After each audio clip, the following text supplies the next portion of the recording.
جب وہ بچہ وہاں سے اس دنیا میں قدم رکھنا چاہتا ہے تو چونکہ اس دنیا کو جس کو ہم شکم مادر کہتے ہیں وہ اپنی پوری کائنات سمجھتا ہے، اس لیے جب اس کائنات سے وہ نکلنے والا ہوتا ہے تو تکلیف سے، دکھ سے اور پریشانی سے نکلتا ہے کہ میری یہ دنیا مجھ سے چھوٹ رہی ہے۔ اس کو یہ ادراک نہیں ہوتا کہ وہ جس دنیا میں قدم رکھ رہا ہے یہ اس دنیا کی نسبت کتنی بڑی دنیا ہے، اور اس کے اندر اس دنیا کی نسبت کتنی بڑی بڑی نعمتیں پوشیدہ ہیں۔ لیکن جب وہ اس دنیا میں قدم رکھتا ہے اور شعور کی منزل پر پہنچتا ہے تو اس کو یہ ادراک ہوتا ہے کہ اس دنیا اور اس دنیا کے درمیان نہ کوئی تناسب ہے نہ کوئی موازنہ، وہ ایک انتہائی محدود دنیا اور یہ ایک انتہائی وسیع دنیا۔ احادیث میں جو 2 مرحلے بیان کیے گئے ہیں، اگرچہ مراحل 6 ہیں لیکن ان مراحل کی بات کرو جو اس وقت عالم محسوس میں ہم دیکھتے ہیں۔ جو 2 مراحل بیان کیے گئے ہیں، ایک شکم مادر کا مرحلہ اس دنیا کی نسبت سے اور ایک آخرت کا مرحلہ اس دنیا کی نسبت سے۔ یہ جو 2 مرحلے بیان کیے گئے ہیں یہ بڑے عجیب ہیں۔ احادیث میں جو بات ہمیں سمجھائی گئی ہے وہ یہ ہے کہ شکم مادر کی نسبت یہ عالم جتنا بڑا ہے، جتنا عظیم ہے، جتنا پیچیدہ ہے، اسی حساب سے اس دنیا اور اس عالم کی نسبت وہ دنیا اور وہ عالم اس سے اتنا ہی بڑا عالم ہے جتنا بڑا عالم یہ شکم مادر کی نسبت ہے۔ اس سے آپ اندازہ لگا لیں کہ یہ 3 مقامات ہیں، شکم مادر، یہ دنیا اور وہ دنیا۔ اللہ تبارک و تعالیٰ نے اپنے نبی کے ارسال کے حوالے سے جو جامع ترین جملہ آپ کی توصیف اور آپ کے مقام کے بیان کے لیے فرمایا ہے وہ یہ ہے کہ رسول اللہ کو کسی ایک عالم کے لیے نہیں، ان دونوں عالموں میں رحمت بنا کر بھیجا ہے، یہاں پر بھی اور وہاں پر بھی، اس وسیع عالم میں بھی اور اس عالم میں بھی۔ یہ جو رحمت بنا کر بھیجا ہے، اس رحمت کا مطلب کیا ہے؟ جو اصل سمجھنے والا نقطہ ہے وہ یہ ہے کہ رحمت کا مطلب کیا ہے، جس کی بنیاد پر کہا جائے کہ نبی رحمت ہے اس عالم میں بھی اور اس عالم میں بھی۔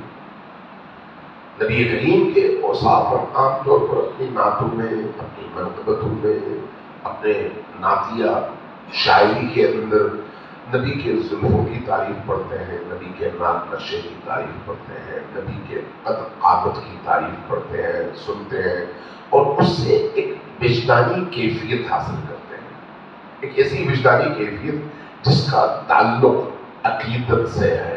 عقیدت کا تعلق انہی وجدانی کیفیات سے ہے، اور یہ کیفیات کب ہمیں حاصل ہوتی ہے؟ جب ہم شاعری کے ان لطیف نکات سے استفادہ کرتے ہیں اور ہماری روح کو اس سے ایک سکون اور سرشاری کی کیفیت نصیب ہوتی ہے۔ لیکن کیا شاعری کے وہ لطیف نکات اور کیفیات اس حقیقت ابدی اور ازلی کی کیفیات کو بیان کرنے پر قادر ہے یا نہیں ہے؟ یقیناً نہیں ہے۔ اس لیے نہ الفاظ میں وہ گنجائش ہے اور نہ اس عالم میں وہ گنجائش ہے کہ اس شخصیت اور ہستی کی کم و کیف اور ان کے مقام اور مرتبے کے ادراک کے قابل ہو سکے۔ اس پورے عالم میں وہ ظرف نہیں ہے، وہ کیفیت قبول کرنے کی صلاحیت نہیں ہے کہ وہ سمجھ سکے کہ رسول کا مقام کیا ہے اور مرتبہ کیا ہے۔ لہذا ہمیں مجبوراً کچھ واقعات کا، کچھ آیات کا اور کچھ احادیث کا سہارا لینا پڑتا ہے۔ اب آپ اسی آیت پر غور کیجیے گا، یہ آیت بڑی ہی عجیب آیت ہے۔ اگر ہم سمجھ سکیں کہ اللہ تبارک و تعالیٰ نے حسر کے ساتھ فرمایا کہ ہم نے آپ کو رحمت کے علاوہ کچھ نہیں بنایا، وما ارسلناک، ہم نے آپ کو نہیں بھیجا، الا مگر یہ کہ رحمتن للعالمین، یعنی آپ سراپا رحمت ہیں، نمبر ایک، دونوں عالموں کے لیے رحمت ہیں، نمبر دو، اور آپ کی اس رحمت کے علاوہ کوئی اور شناخت ہے ہی نہیں، آپ سراپا دونوں عالموں کے لیے صرف اور صرف رحمت ہے۔ کیا مطلب ہے اس رحمت کا؟ رحمت مختلف معانی میں آیا ہے، لیکن رحمت کا جامع ترین مفہوم یہ ہے کہ اللہ کی طرف سے مخلوق تک، صرف انسان تک نہیں، تمام مخلوق تک، اس مخلوق کی ضرورت کی ہر چیز پہنچانا رحمت کہلاتا ہے۔ ایک مخلوق کی جو بھی ضرورت ہے، مخلوق سے مراد صرف انسان نہیں ہے، مخلوق سے مراد صرف مسلمان نہیں ہے، مخلوق سے مراد صرف وہ افراد نہیں ہے جن میں شعور ہے، مخلوق سے مراد ہر وہ چیز جو خلقت سے متعلق ہے، یعنی اس کائنات میں، اس عالم میں، زمین پر، آسمان پر، سمندروں میں، زمین کے نیچے، فضاؤں میں، ملکوت میں، چاہے وہ فرشتے ہوں، چاہے وہ جنات ہوں، چاہے وہ انسان ہو، چاہے وہ حیوانات ہوں، چاہے سمندر میں رہنے والے حیوانات ہوں، چاہے خشکی میں، چاہے فضاؤں میں، جتنی بھی چیزوں پر خلقت کا اطلاق ہوتا ہے، پہاڑ بھی خلقت ہے، درخت خلقت ہے، زمین خلقت ہے، کنکریاں خلقت ہے، زمین کے نیچے موجود معادن خلقت ہے، آسمانوں میں موجود تمام مخلوقات خلقت ہے، یعنی تمام کی تمام چیزیں۔ کیا ہم ان تمام مخلوقات اور اللہ کی خلقت کا احاطہ کر سکتے ہیں؟ نہیں۔ اگر اس کا احاطہ نہیں کر سکتے تو یہ رحمت ان تمام موجودات کے لیے ہے۔ اب اس سے آپ اندازہ لگائیں کہ اس رحمت کی وسعت کیا ہے۔ اب یہ جو رحمت بنا کر بھیجا گیا ہے تمام مخلوقات کے لیے، تو مخلوقات کی انواع، اقسام اور تعداد، انواع اور تعداد دونوں کا میں نہیں ہے۔ جتنی بھی آپ کی تحقیقات سامنے آتی ہیں وہ کشفیات ہوتی ہیں کہ آپ نے ایک نئی چیز کشف کی ہے۔ مثلا آج جو نباتات اور حیوانات کے ماہرین ہیں وہ کہتے ہیں کہ ہم نے کشف کیا ہے کہ زمین پر صرف چیونٹیوں کی 12,000 قسمیں ہیں، 12,000 قسمیں صرف چیونٹیوں کی ہیں۔ تو ان قسموں میں 12,000 میں سے ہر قسم میں کتنی چیونٹیاں ہیں یہ ان کو بھی نہیں معلوم۔ اگر صرف ایک موجود اور مخلوق جس کو ہم حقیر ترین مخلوق کہتے ہیں، صرف چیونٹی، اس کی اگر اللہ نے 12,000 قسمیں بنائی ہیں اور ان 12,000 میں سے ہر قسم میں کتنی تعداد ہے یہ کسی فرد بشر کو نہیں معلوم، تو اس سے آپ یہ اندازہ ضرور لگا سکتے ہیں کہ خلقت کی تعداد کیا ہے اور انواع، اس کی انواع کیا ہے۔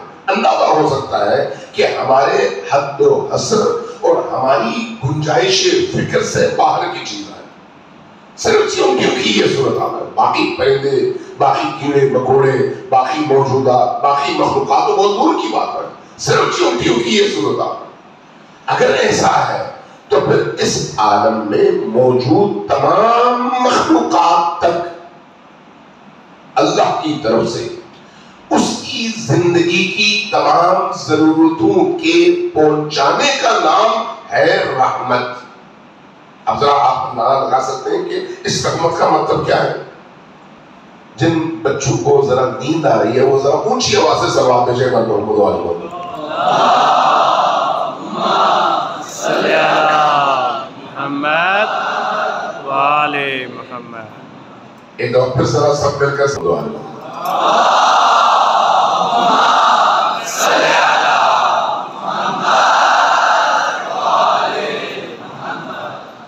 اب آپ نے اندازہ لگا لیا، تھوڑا سا تصور آپ کا واضح ہو چکا ہوگا کہ اگر اس عالم میں موجود تمام مخلوقات کے لیے نبی مکرم رحمت ہے تو ان موجودات کا تصور کیجئے کہ وہ کتنی وسعت ہے ان میں۔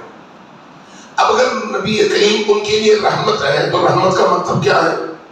ہر موجود اور ہر مخلوق تک اس کی ضرورت کی تمام چیزیں پہنچانا، یہ جو تمام چیزوں کا پہنچنا ہے یہ ہے رحمت۔